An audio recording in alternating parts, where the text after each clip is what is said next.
I woke up in my Minecraft cabin to the gentle creak of wood and the faint glow of morning filtering through square panes of glass. The world outside was frozen in that strange, quiet way the game sometimes feels when you first log in. The animals standing still, the leaves not yet swaying, the river's surface unmoving as if someone had pressed pause on everything but me. I sat up in bed, rubbing my eyes, and felt a rush of peace, like the cabin itself was holding me safe. The cobblestone fireplace was still warm, though I hadn't lit it since last night. I stretched, listening to the silence, and it struck me, time didn't seem to be flowing here. The sun hadn't moved since I'd first noticed its glow. It hovered, caught between rising and shining, painting everything with a permanent dawn. At first, I thought maybe it was a glitch, some odd error in the game, but then I realized it wasn't the game that felt paused, it was me. My hand brushed over the oak desk where I'd left my tools, still arranged neatly. The pickaxe leaned against the side, the wood handle smooth from use. I felt a pull toward the door, an urge to step outside and test this world that seemed to wait for me. I pushed open the door, and the crisp air rolled in.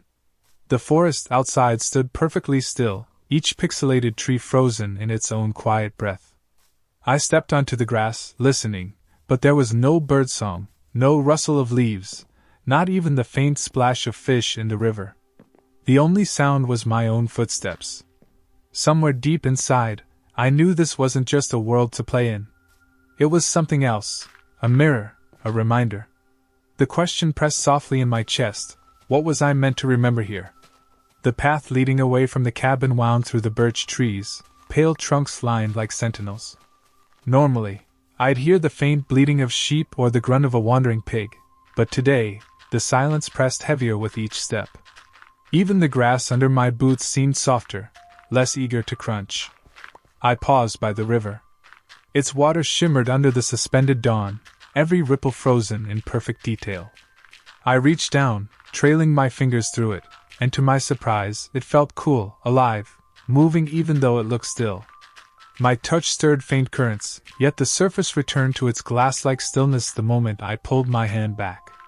It felt like the world was holding its breath for me.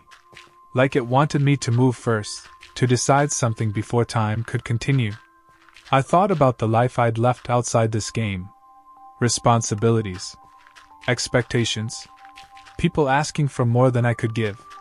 Maybe that's why I was here, in this cabin, in this world.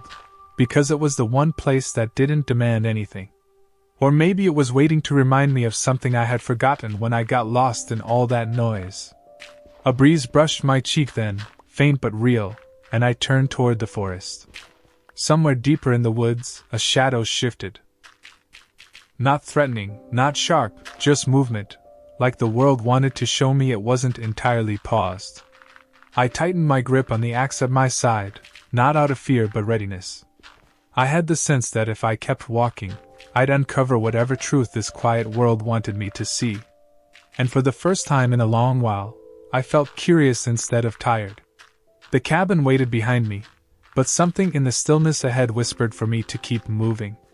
I walked deeper into the forest, where the birch gave way to oak, their branches sprawling like arms stretched wide in welcome. The light filtering through the leaves stayed caught in that same half-risen glow, giving the woods an amber softness that felt endless. My footsteps were the only rhythm, steady, grounding, each one reminding me I was still part of this world that seemed to hesitate around me. After some distance, I reached a clearing where wildflowers dotted the grass in frozen bloom. Their colors, bright yellows, violets, and the rare azure blue, glimmered as if painted on glass. I bent down and touched one of the blossoms. It was delicate but real, soft against my fingertips, alive despite its stillness. I sat in the clearing for a while, staring at the horizon. No matter how long I waited, the sun clung to its place, the dawn refusing to give way to day. Time wasn't broken, it was patient. It was holding open this space just for me. I thought of how often I'd rushed through days outside this place, missing the details because everything demanded speed. Here, I was being forced to slow down, to notice, to feel the weight of each breath. In the distance, a faint sound stirred, like a note plucked from an instrument. It wasn't birdsong, nor the rustle of leaves.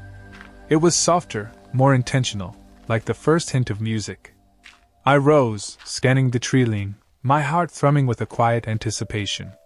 That sound felt like an invitation, a path drawn not with stone but with melody. And I knew I couldn't turn back now, not until I followed it to wherever it was leading. The sound grew clearer as I moved, weaving through the forest.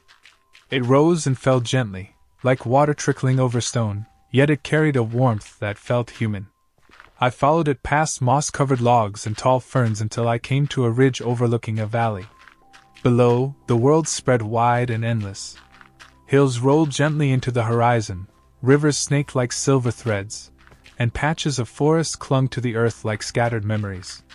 It was the same Minecraft world I'd walked through countless times, yet it felt different now, more real, more alive. The music came from a figure sitting on a rock at the edge of the valley. Blocky in form, yet somehow softened by the light, they strummed a lute crafted from wood and strings that glimmered faintly with enchantment. Their head turned as I approached, and though their face was simple, I felt seen in a way I hadn't in a long time. They didn't speak at first, only let the music drift toward me. Each note seemed to dissolve the heaviness I'd carried from outside this world. For the first time in weeks, I felt the tightness in my chest loosen. When they finally set the lute aside, the silence returned, but it wasn't heavy anymore. It was calm. "You came," they said, their voice soft but certain, like they'd been waiting. "Not everyone does." I didn't know how to answer, but the words that rose felt true. The world stopped for me. They nodded, as if that explained everything. Then they looked out over the valley and whispered, "It waits until you're ready to move again." The meaning lingered in the air, and I realized I had more to uncover. Something in this place wanted me to understand.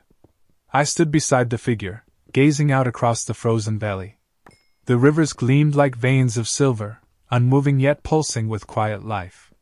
The figure's words stayed with me, circling in my thoughts. "It waits until you're ready to move again." What am I supposed to do here?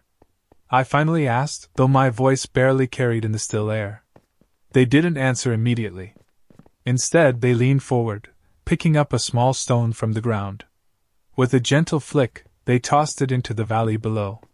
I expected it to fall straight down, but instead it hung in the air, suspended mid-arc, like even gravity refused to hurry. "You're not here to do," the figure replied at last. "You're here to be." I frowned, unsure what that meant. Outside this world, everything was measured by action, by progress, by how much I could accomplish before the day ended. Sitting still never felt like enough. But here, under this eternal dawn, maybe stillness was the point.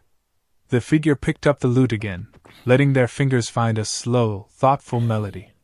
I listened, breathing in time with the notes. Each sound seemed to sink into the landscape, softening its edges, making the valley feel less frozen and more alive in a way I couldn't explain. "You'll understand," they said between phrases. "When you're ready." I wanted to press them for more, but something held me back. The mystery wasn't heavy, it was gentle, patient, like the world itself. And as the last note faded, I felt the urge to walk again, to see where the path would lead. The figure didn't stop me. They only smiled faintly and returned to their song as I turned toward the forest once more. The path wound downward into the valley, and with every step, I noticed the stillness differently. It wasn't absence, it was presence. Each tree stood as if in quiet meditation, each stone rooted in its place with purpose. Even the frozen rivers shimmered with possibility, like they held stories just beneath their unmoving surface. I passed a cluster of sheep, their blocky bodies suspended mid-step, while catching the dawn's glow. I reached out, brushing my hand against one. The texture was soft and real, but the creature remained frozen until I pulled away. For a moment, I wondered if I had the power to wake them, or if they were waiting for me to wake myself first. The valley floor stretched ahead, leading toward distant mountains. Their peaks glowed faintly, capped in snow that refused to fall. The sight filled me with both wonder and ache. I had always rushed past these landscapes before, treating them as resources to harvest, backdrops for survival. Now, they demanded to be seen. I came to a small pond, its surface as glassy as the river. I crouched at its edge and looked down, expecting to see my reflection, just the square face of my avatar. But what stared back was more than that. Behind the pixels, I caught glimpses of myself, the real me, eyes tired but searching, carrying weight I didn't want to admit. The water didn't distort. It showed me clearly, as though it knew I needed honesty more than comfort. I leaned closer, breath stirring the surface. "What am I supposed to remember?" I whispered. The reflection didn't answer, but a ripple formed across the pond, small and deliberate. And for the first time, I wasn't sure if the stillness around me would last forever. Something had shifted. I followed the ripple's suggestion along a faint path cut through tall grass, a quiet seam threading the valley. The air held that same patient dawn, but in it I sensed a hush that wasn't emptiness, more like a library before opening, stories waiting on their shelves. The grass brushed my legs with a whisper I could almost hear. Ahead, a low hill rose, crowned with spruce, and beneath it a dark mouth opened into the earth. I recognized the shape immediately, a cave entrance, bordered by lichen and a small ring of torches I didn't remember placing. Their flames were frozen mid-flicker, amber tongues leaning but never consuming, yet warmth radiated from them when I passed. I set my hand to the stone and felt the cool grit against my palm. Even stillness had texture here. Stepping inside, the light descended with me, a long exhale of quiet that made every footfall feel considered. The world outside narrowed to torchlight and echoes. Veins of coal and iron gleamed gently from the walls, their pixels soft as velvet. I touched the iron, and memories surfaced, the hours I'd mined without looking up, trying to outwork my own worry, believing that if I could gather enough, I'd finally feel secure. Deeper in, the cave widened into a chamber where water pooled in a shallow, perfect circle. Above it, a single block of glowing or cast pale light, glow lichen threaded like stars down a rock face. I kneeled by the pool, expecting to see the same clear reflection, but instead the surface scattered the light and gave back fragments. My hands building a roof in a thunderstorm, my first night alone in the cabin, my heartbeat slow and hopeful as rain tapped the glass. The images weren't judgment. They were reminders of care I'd already given to myself. I hadn't abandoned anything. I'd just stopped noticing. I watched until the fragments settled into quiet, then stood. The passage continued, and I followed, already wondering what I'd find when the next turn opened. The tunnel narrowed and then opened abruptly onto a balcony of stone that overlooked an underground lake. My breath caught. The water stretched farther than the torchlight, an obsidian mirror broken by gentle pillars where stalactites found the floor. On the far side, faintly, I saw a shore dotted with lanterns, their frozen halos casting soft islands of gold. I built a quick bridge without thinking, oak planks from my pack, laid with the steady motion that always soothed me. Each placement sounded like a heartbeat, a quiet, hollow thud that traveled into the stone and came back lighter. When I reached the lantern's shore, I set my tools down and simply listened. Somewhere in the black beyond, a drip wanted to form but never fell. That held note felt like a promise: you have time. There was a chest near the lanterns. Not my chest, older, edges dark with age. I opened it expecting ore or empty air, but found a short line of items, a compass, a small stack of paper, and a single sapling in a clay pot. I lifted the compass first. Its needle didn't spin, it pointed to a gentle direction, not magnetic north but something kinder, like home. I slipped it into my pocket, and felt the weight of it settle my breath. I took the papers next. They held no writing, just faint fibers swirling like clouds caught in the pulp. I ran my thumb along their edges and understood without understanding. They were for what I needed to say, not what I feared. I put them back carefully, then lifted the sapling. Its leaves were tiny, fresh, and possibly green in the lantern glow. Holding it, I felt the cabin's floorboards, the hearth's warmth, the hush of snow I remembered from another season. The sapling wasn't a task. It was an invitation to plant a future where I could see it grow. I cradled it to my chest, turned toward a staircase I hadn't noticed, and started to climb toward the faint breath of surface air that waited above. The staircase brought me into a ravine split wide open to the sky. Dawn spilled down the sheer walls, painting the stone in honey and silver. Vines hung like threads of time I could almost grasp. I made a careful ascent, placing blocks, finding footholds, treating each upward step as its own small decision to continue. Halfway up, I paused on a ledge and looked across to a shelf of moss and azalea. Bees hovered there, perfectly poised mid-flight, their tiny legs flecked with pollen as bright as sunrise. I reached out to them with the same quiet I used for skittish thoughts, and the ravine seemed to hum in response, a vibration more felt than heard. I smiled at the absurd tenderness of it, a world made of angles teaching me about softness. At the top, the forest returned, spruce giving way to birch again, and in the near distance I saw the river and beyond it, the cabin roof. The compass in my pocket tugged, but not urgently. I set the sapling on a rock and took a breath, letting the air fill every corner of me. The breeze moved just enough to nudge a leaf, and I realized time had loosened its hold, not fully, not rushing, but willing to flow if I chose. Before crossing back, I stopped at the water. I planted the sapling on the bank, pressing soil around its base until it stood on its own, a small green flag declaring I had arrived in my life. Then I built a simple fence around it, not a wall, just a boundary that said you matter to me. When I lifted my head, I saw movement at the cabin door. The lute player stood there, one hand on the frame, as if they'd always had a key. They raised a hand in greeting, a gesture without urgency or agenda, and I found myself waving back as if my arm had known before I did. I crossed the river, boots darkening where the surface finally decided to ripple, and felt the world align by the time I reached the porch. Something had shifted inside quietly, like furniture sliding into place. The cabin smelled faintly of spruce and ash, a comfort that wrapped around me as I stepped inside. The lute leaned against the hearth where I'd left my tools, and the figure stood by the window, watching the sky. When they turned, the pause between us felt like good silence, the kind people share when they're past introductions and not yet done. "You went below," they said, almost a question. "I found a sapling," I answered and then added, "and a compass that points differently." They nodded, pleased without surprise. "You found what you were ready to carry." I set my pack on the desk, smoothing the papers I'd brought back even though they still held no words. The room looked the same, bed neatly made, shelves lined with small trophies of travel, the furnace resting, but it felt newly inhabited, as if I'd returned to a place that had been waiting to exhale. Outside, the sky inched. The sun gave up a hair's breadth of distance.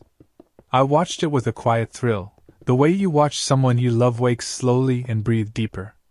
"I thought I needed to fix time," I said, approaching the hearth. "But it was only waiting for me to notice it." "Time listens," they replied, picking up the lute. "It doesn't demand." They strummed a progression that sounded like stepping stones laid over water. I could cross it if I wanted. I pulled a chair to the window and sat, feeling the wood accept my weight. The papers lay on my lap, their emptiness no longer daunting.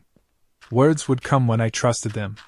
For now, I traced a line with my finger across the grain of the desk, learning the pattern of patience hidden in ordinary things. When the last chord faded, the figure met my eyes. "There's more to see than caves and saplings," they said gently. "There's the part of the world you left outside. It's here too, if you let it be." I looked at the door, at the path, at the river returning to itself. I knew the next step wasn't away from this cabin. It was through it. And I stood, ready to open what waited on the other side. I opened the door and let the morning, still mostly dawn, fold around me. The river's murmur had returned in a hush, and fish slipped beneath the surface like commas in a long sentence. I walked to the fence around the sapling. Dew purled along the rails, each bead holding a miniature sunrise. I crouched and pressed 2 fingertips to the soil. It was damp and cool, the way fresh hope often is before it grows warm with effort. The lute player joined me, a step behind, careful not to crowd the moment. "You planted something," they said. "I planted a promise," I answered, surprised by how easily the words fit. "One I owe myself." We watered the sapling together, passing a small bucket between us, refilling from the river in unhurried trips. The rhythm steadied my thoughts.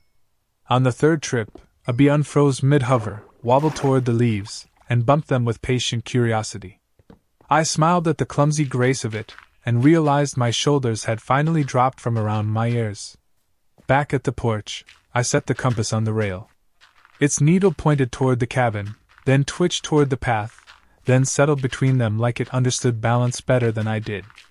I slipped it into my pocket again and leaned against the post, listening to the map of sounds, the low thread of water, the occasional creak of timber, the soft breath of the spruce when the wind changed its mind.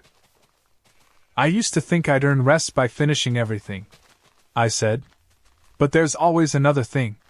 Rest isn't a prize," they replied. "It's part of the work." I let that sink to the riverbed of me. Somewhere far off, a village bell might have been waiting to ring, but here the world kept its voice gentle. I looked at the path leading away and understood that leaving wouldn't mean abandoning this piece. It would mean carrying it. And just then, the thought of a journey felt less like escape and more like coming back differently. I packed lightly: a bedroll, bread, a bucket, spare planks, a handful of torches, the blank papers tucked in a pocket in case words found me while I walked. I added the compass last, not because I needed direction but because it seemed to like being chosen. The lute player watched from the table, tuning strings, listening for the note that meant almost. "Where will you go?" they asked. "Toward the place where I stopped hearing myself," I said. "And then past it." They nodded, as if that landmark was one they knew well. "Take this." They handed me a small amethyst shard, not the dramatic cluster, but a single polished piece that caught the light like a held breath. "It remembers resonance you can't always hear." I slipped it into my pocket beside the papers and felt their edges speak to each other. Sound and language, stone and fiber, both patient.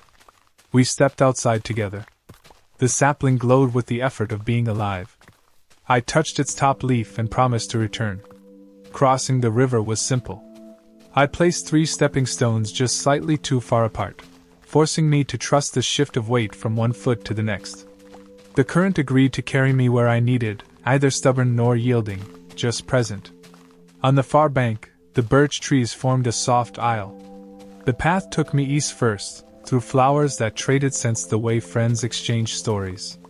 Every few dozen steps, a new memory surfaced, a laugh in a crowded room, the text I never answered, the project I kept postponing because I feared it might reveal I wasn't enough.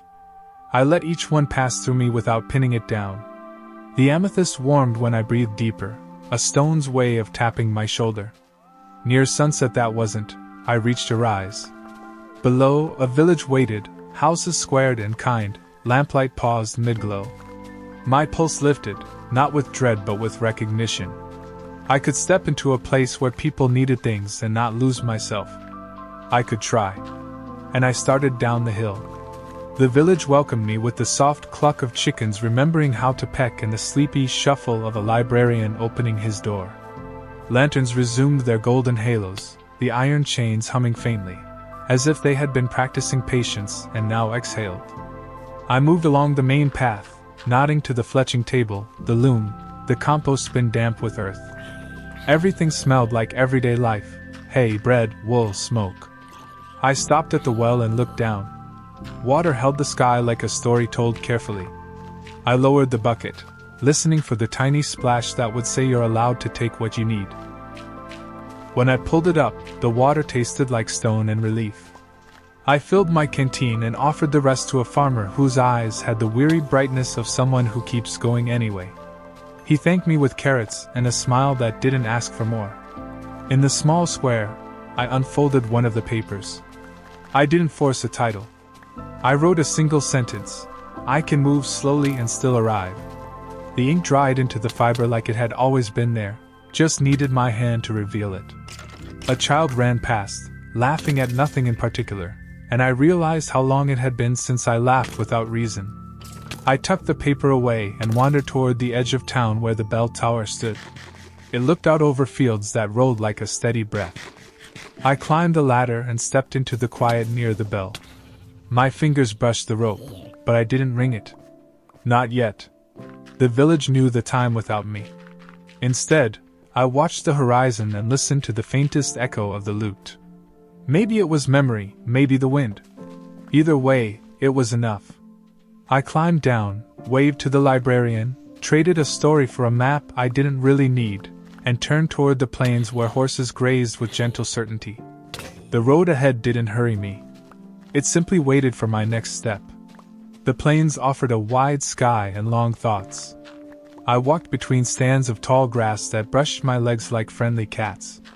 A horse with a chestnut coat approached, snorted, and pressed its square muzzle against my shoulder, testing my steadiness. I scratched the place above its eye and felt the world knit a little tighter around us. I didn't tame it. I didn't need speed. We stood together and watched clouds practice being mountains. After a while, the horse returned to grazing, and I kept moving, following a barely there trail that stitched the plains to a grove of acacia. The light shifted warmer through the orange wood, and shadows arranged themselves like careful punctuation. By a shallow lake, I set down my pack and built a tiny dock. Not because I needed one. Because I wanted a place to sit with my feet above the water and feel the patience of ripples traveling toward shore. I took out another sheet of paper and wrote, "I can rest without apology." The amethyst shard warmed in my palm, amplifying the sentence until it hummed beneath my ribs. When I looked up, a wandering trader had appeared, llamas blinking like polite lanterns. He offered dyes and seeds and a lead I politely declined. We haggled for nothing in particular until we were both smiling. I bought a single blue orchid, tucked it behind my ear for a minute, then planted it at the dock's edge, a small flag for anyone who needed to know kindness had been here. As that staid evening folded in, I built a campfire and cooked the carrots with a little bread. The fire crackled, not loud, not showy, just content. Sparks lifted and joined the first stars, which blinked like villagers through open windows. I sat with the sound of the flames until my breathing matched it. Before sleep, I whispered to the plains, "I'm still learning to be gentle with myself." The grass bent as if to say we are too. I slept, held by a world that forgave me for needing it. In the morning's unhurried light, I packed, ready to see what waited beyond the acacia. Beyond the grove, the land gathered itself into low hills and then, gradually, into the first strong lines of a mountain range. Snow teased the peaks like distant thoughts of quiet.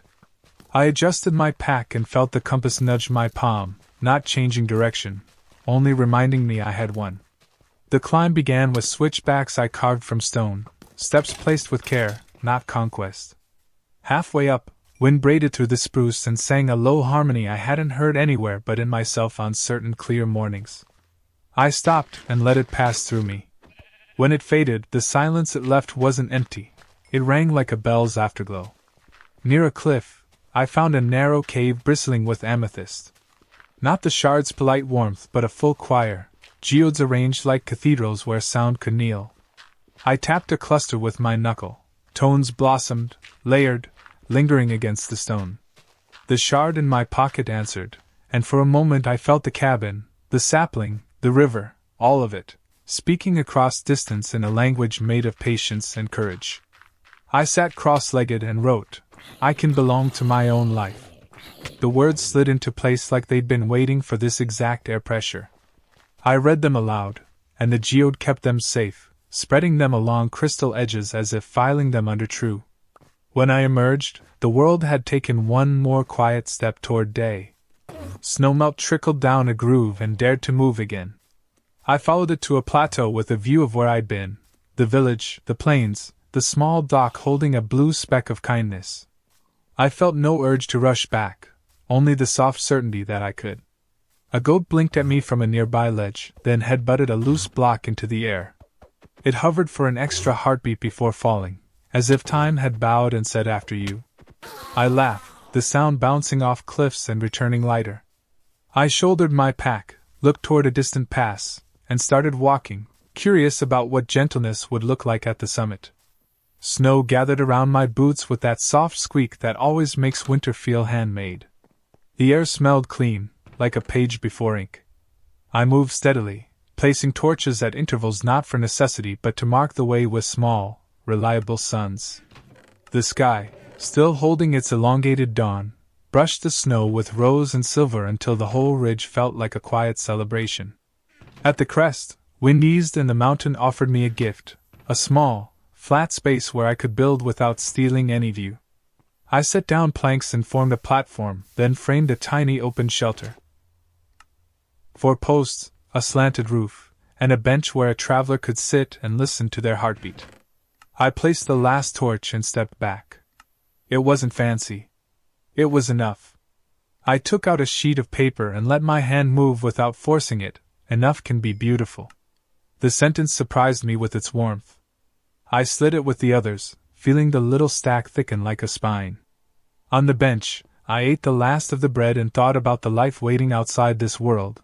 Messages, calendars, the soft obligations of being loved by people who didn't always know how to show it. I felt the old ache of wanting to please everyone and the new steadiness of wanting to be honest instead. The amethyst hummed willfully, not loud, just insistent, remember.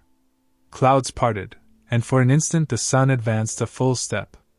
Light spilled across the valley, and a line of spruce shook free a curtain of snow that fell in shimmering silence. I watched, breath fogging, while the world proved to itself that movement could be gentle. When the wind returned, it carried a familiar thread, the lute's melody, distant but clear. I stood, folded the map I hadn't needed, and turned toward a slope that would return me to the river by a new way. I tucked the shelter into memory, a small altar to enough, and started down, eager to see the cabin with the eyes I'd earned.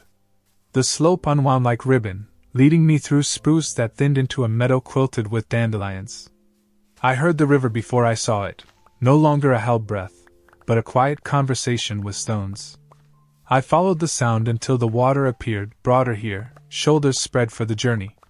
Someone had built a small weir of cobble and oak, guiding the current into 2 gentle braids. It felt like a message in landscape: you can split your effort and still be whole. I knelt to refill my canteen and caught sight of salmon flicking just below the surface, not frantic, just sure. A fox stood on the opposite bank, tail curled around its paws, watching me with the easy curiosity of a creature that has survived by taking its time. I raised a hand, and it blinked as if to accept the greeting on behalf of the wild. Nearby, a fallen birch lay across the path. I sawed it into planks and used them to replace a broken footbridge, tapping each block into place with the small satisfaction of work that asks nothing more than attention. When I finished, the river acknowledged me with a change of note, a tiny harmony under the main line. I wrote, "Care is action measured in breaths, not minutes." The letters formed without struggle, and I felt a steadiness settle into my chest like a stone that fits perfectly in the palm. Across the meadow, bees drifted between flowers like traveling punctuation, making the day read smoother. I followed their unhurried flight until the path bent toward familiar ground. Somewhere ahead, beyond a stand of oak, I felt the cabin's presence the way you feel someone thinking of you.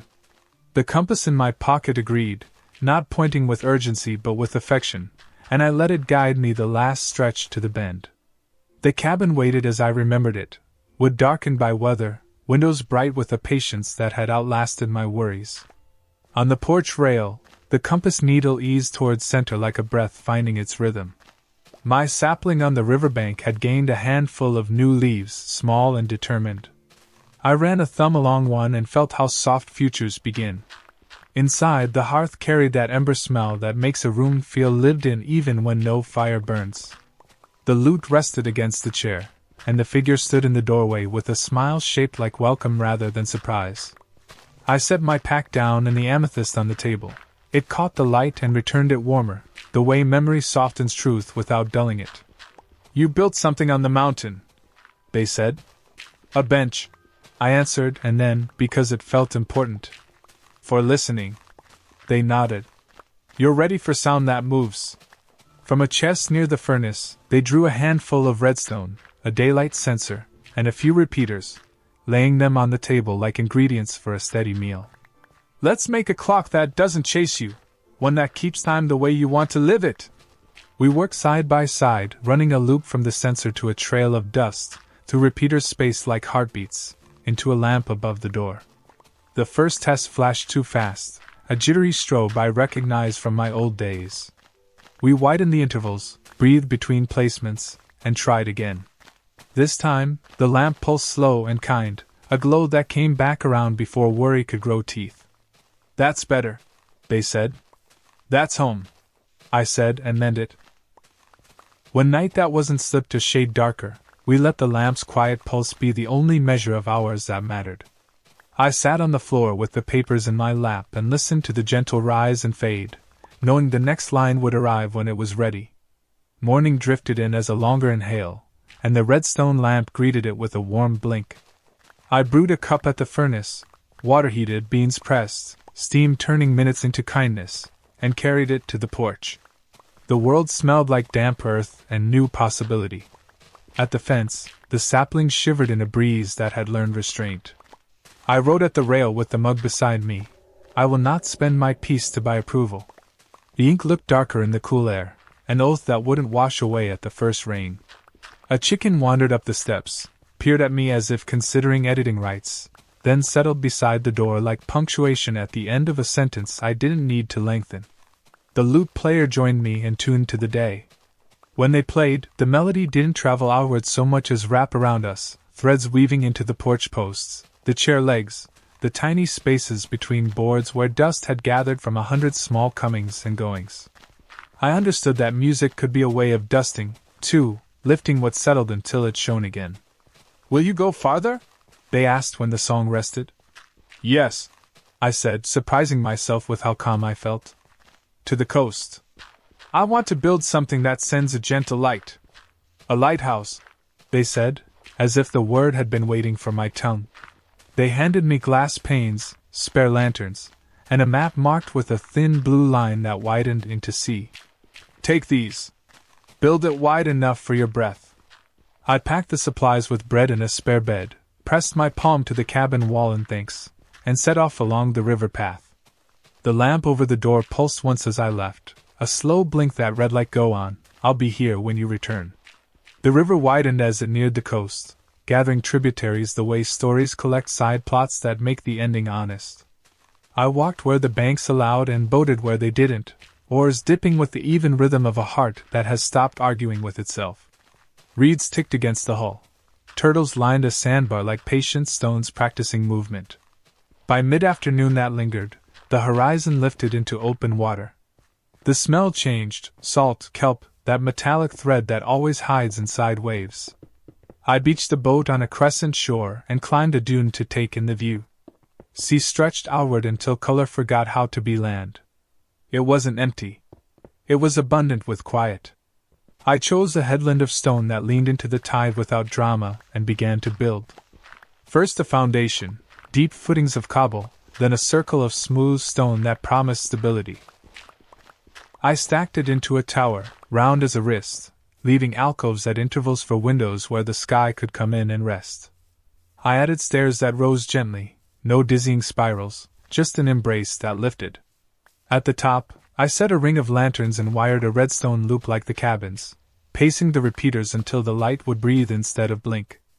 I fitted the glass panes, and suddenly the room filled with the sea's language, soft clicks and distant roars translated into a steady, comprehensible hush. When the first cycle pulsed, the beam moved over the water like a blessing that didn't require confession.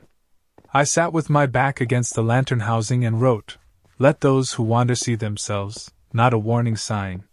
The sentence settled me so deeply that my shoulders learned something new about down. As dusk that kept dusking brushed the horizon, dolphins stitched silver lines just beyond the break, surfacing as if to nod. I stayed until the tower's breathing felt natural, then climbed down to the shore, built a small fire in a ring of shells, and ate bread that tasted better beside honest work. The beams swept the water again, and I knew I'd leave it on when I went. I spent an unmeasured while at the coast, mending nets for a fisherman who worked with gentleness rather than hurry, trading glass bottles for stories with a cleric who collected them the way others collect maps. We watched the light rotate, slow and certain, painting the waves with a rhythm that made even rest feel like participation. Between small tasks, I walked the titterline. Each set of footprints the sea erased taught me a friendlier lesson than the one I used to hear. It wasn't nothing lasts. It was you get to make room again. I picked up driftwood worth pocketing and left the rest to its salt-burnished journey. On a wide stretch of packed sand, I marked a circle and built a simple meditation ring from smooth stones, open to the sky, nothing but a place to sit where the ocean could think aloud while you remembered you didn't have to answer every thought. I wrote, I can be present without performance. The wind tried to lift the paper. I held it gently and let the idea anchor instead of blow away. When I finally turned inland, I looked back once. The tower breathed, the sea breathed, and I breathed with them, 3 metronomes agreeing on kindness.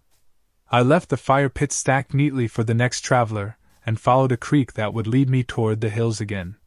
The path threaded a grove of mangrove roots that laced the water like handwriting. In the sheltered pools between them, tiny fish made galaxies. I watched their constellations rearrange and understood that guidance didn't always come from above. Sometimes it shimmered right here, at eye level, asking only that I notice. By evening's unending grace, the creek joined a river I recognized. Home lived upstream. I tightened the straps on my pack, feeling the pleasant weight of tools used well, and set my steps to the cabin's tempo. When the roofline appeared through birch leaves, my chest warmed the way bread does near an oven. The porch lamp pulsed in its patient cycle, and the door stood the way true doors do, neither demanding nor withholding, simply ready. The sapling had stretched enough to encourage a second ring of leaves, small hands opening to the air. I pressed my palm to the trunk and felt a faint, steady push upward, like a hope doing its daily work. Inside, the loot leaned where I'd left it, but the figure sat at the table with a scatter of my papers in front of them. They didn't read, they arranged, listening with their fingers for an order that felt like breathing. When they looked up, their smile carried the sea's rhythm. You built light, they said. I built a way to remember, I answered. For anyone who needs it, including me. They gestured to the papers. So have you here? I sat and let the sentences speak to one another. I can move slowly and still arrive. Enough can be beautiful. I will not spend my peace to buy approval. Let those who wander see themselves. The chorus felt less like declarations and more like habits rehearsing until they become instinct. Time has been kind, I said softly. Time followed your example, they replied, and their eyes took me back to the valley where a stone had hung mid-arc until I understood patience. We set the amethyst at the center of the table. The shard held a faint tone I couldn't hear but could feel, a vibration that gathered all the days since I woke in this paused dawn and hummed them into harmony. I breathed with it until my ribs learned the note. Night leaned against the windows, unthreatening, and the lamp above the door exhaled on schedule. I felt ready to ask the question I'd brought all the way from the river to the mountain to the sea. I opened my mouth, and the room listened. What did I come here to remember? I asked, voice low enough to leave space around the words. The figure did not answer. Instead, they slid the lute aside and nodded toward the door. I understood. The answer wasn't inside one room. I stood, took the amethyst, slipped the papers into my pack, and stepped onto the porch where the lamp breathed its steady glow. The river sounded fuller, as if it had been practicing. I followed it upstream past the birch bend and the footbridge I'd mended. The sky held its kind light, a long dawn that had learned patience from our days together. When the path narrowed, I moved slower and noticed more, mushrooms hiding in moss, a rabbit pausing to decide its courage, a single feather snagged on a reed like a white comma in a green sentence. A familiar ridge rose ahead, the place where I first saw the valley spread like a thought that didn't need defending. I climbed and sat at the edge, letting the land write its gentle paragraph under my gaze. Then I did something simple. I closed my eyes and listened for my name the way the world might say it when no one else needed me. What came wasn't a sound but a feeling of alignment, as if my spine were a string tuned by the wind. I pulled a paper from my pack and wrote without hurrying, I am allowed to take up the space I actually occupy. The sentence settled into me like a key returning to its hook. When I opened my eyes, the sun had inched another quiet measure. The figure stood on the path below, not calling up, only present, as if to say the next step would be mine to choose. I rose, folded the page, and followed the ridge toward home, where an answer felt close enough to greet from the doorway. Back at the cabin, I put water on to heat and set bread to toast by the coals. The figure leaned in the window light, a silhouette softened by the unhurried day. I placed the newest page among the others. Together they looked less like notes, and more like a compass that pointed to many true norths. I thought the world froze to protect me, I said. Maybe it paused to let me practice moving gently. They smiled in a way that honored both possibilities. You've practiced well. What would you like to try next? I looked at the redstone lamp pulsing over the door and felt the comfort it promised to anyone arriving anxious. I want others to feel how this place feels. Then let the cabin teach. We opened the windows wide and carried chairs to the porch. I built a second bench by the fence near the sapling, then a little sign on an oak post. Sit. Breathe. You are already in time. The words looked plain and right. We added a small chest with cups and a kettle, a basket of apples, and a book and quill where visitors could write what they found themselves remembering. To make the space sing without crowding it, I hung wind chimes of copper and amethyst shards along the eaves. They didn't jangle, they conversed. Each breath of air turned their quiet into guidance. Bees found the sapling's leaves, and the river adjusted its tone to a companionable murmur. By late afternoon the path brought a shepherd to our steps, then a cartwright with resin on his hands, then a pair of students who argued kindly about maps. They sat, breathed, wrote a few lines, and left as if taking their chairs with them inside. Nothing was cured. Much was softened. When evening's gentler blue deepened, the figure tuned the lute and played a melody that circled the porch like a lantern walk. I listened and felt the answer approach, unafraid of being ordinary. The answer arrived the way bread is done, not by spectacle, but by smell and readiness. I realized I hadn't come here to remember a single dramatic truth. I'd come to remember the shape of a day when I am kind to myself. It was that simple and that hard. I said it aloud, just to practice hearing it with my own ears. A kind day. The words didn't need polishing. The figure nodded as if the chord had resolved. To celebrate, we built small improvements that asked for attention more than effort.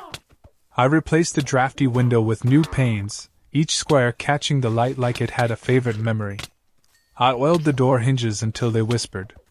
The figure repaired a loose fence rail. The sapling looked pleased, if trees can look anything at all. Inside I crafted a lectern and placed a book and quill upon it. On the first page I wrote the rules of the cabin, which were only two: move gently. Leave something better. I stood back, surprised by how complete that felt.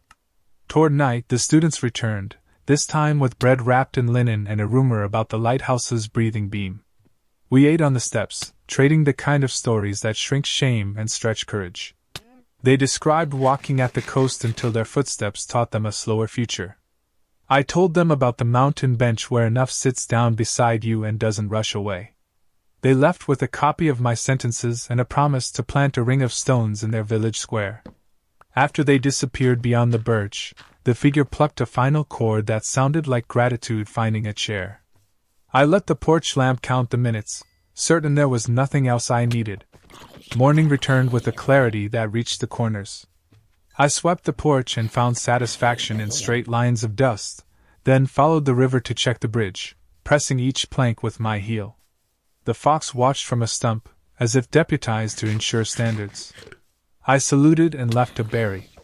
On my way back, I paused where the river split around the cobble weir. The twin currents braided their songs into a harmony that did not erase either voice. I understood another small thing. Balance isn't a still point, it's a conversation. I wrote the thought down and tucked it into the lectern book where visitors could meet it if they needed. At the cabin, the figure had arranged my papers in a new order: valley first, then cave, then river, then village, mountain, sea, and home. A cycle, they said. Not a ladder. We tested the idea by living it. I went to the cave and listened to the pool. It offered fragments of the day I was already in: a beam sweeping water, a bench catching breath, a sapling stretching leaf by leaf. I returned to the village and shared apples at the well. I climbed the mountain long enough to read enough can be beautiful and mean it once more. And by late afternoon, I reached the coast and watched dolphins surface like commas, helping the ocean say its piece. When I walked back under a sky that refused to hurry, I felt less like a player of a world and more like a citizen of it. The cabin welcomed me as if I had both left and never gone. The lamp pulsed. The chimes agreed. I placed a news sheet in the lectern, repeat what works kindly. Then I sat with the lute's melody stitching the day closed without knots. Word of the porch traveled the way warmth does, quietly and with direction. A librarian came to sit and stayed long enough to remember the title of the book they had been writing in their head for years. A mason traced the grain of the bench and decided to leave a flaw in their next wall on purpose, to let the breeze in. A child brought a jar of fireflies they promised to release at dusk, but after 3 deep breaths, untied the lid early. No lines formed. People drifted in when the lamp's pulse matched them and drifted out when they'd learned their day's lesson. I learned too, refilling the kettle before it was empty, tightening the fence when the wind changed, sitting beside strangers long enough for silence to become company. I kept building small things that made life smoother, a rain chain that sang down the eaves, a shelf for cups, a second clock inside whose loop respected naps. In the evenings, I walked to the river and practiced letting my thoughts pass without claiming each one. Some returned with gifts, others evaporated into the light mist that sometimes rose where the current slowed. One afternoon, the compass needle steadied in a way that felt like a bow. I followed it a short distance upriver to a tiny island of gravel and grass I had never noticed. I stacked stones into a low cairn and set a lantern on top. Not a lighthouse, not a monument. Just a small promise in the middle of moving water. Someone cared enough to make this gentle mark. When I got back, the figure had left a note on the table, 3 words that cradled the whole cabin: keep listening, always. I set the amethyst shard on the lectern beside the book so others could feel its hum and remember we tune ourselves by what we love. I began to think about leaving, not to escape, but to carry this way of being back to the world that first sent me here.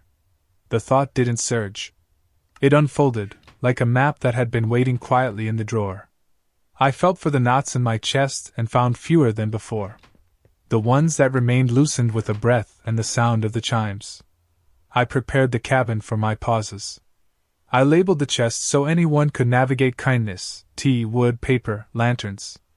I wrote instructions for the redstone clocks: if your day races, add a repeater. I left a crate of saplings with a sign that said, plant for the person you'll be when it grows. In the village, I traded glass and apples for stories I could carry. The cleric gave me a keepsake bottle filled with dull, lovely sand from a day when the wind refused to be cruel. The cartwright pressed a block of beeswax into my hand and said it was for squeaks I hadn't heard yet. I promised to return those gifts as usefulness, not clutter. At the river, I sat with the fox and watched salmon decide the exact right moment to leap. The fox yawned in a way that felt like advice.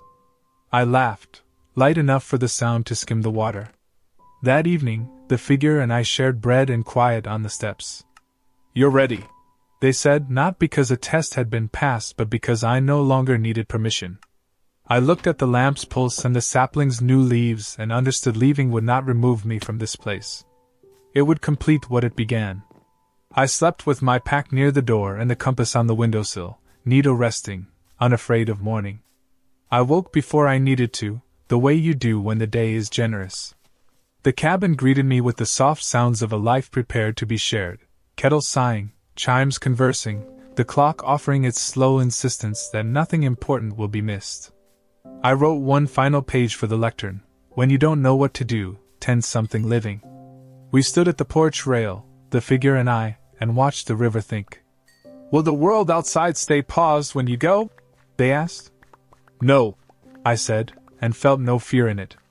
But I will carry a pause with me. I touched the sapling.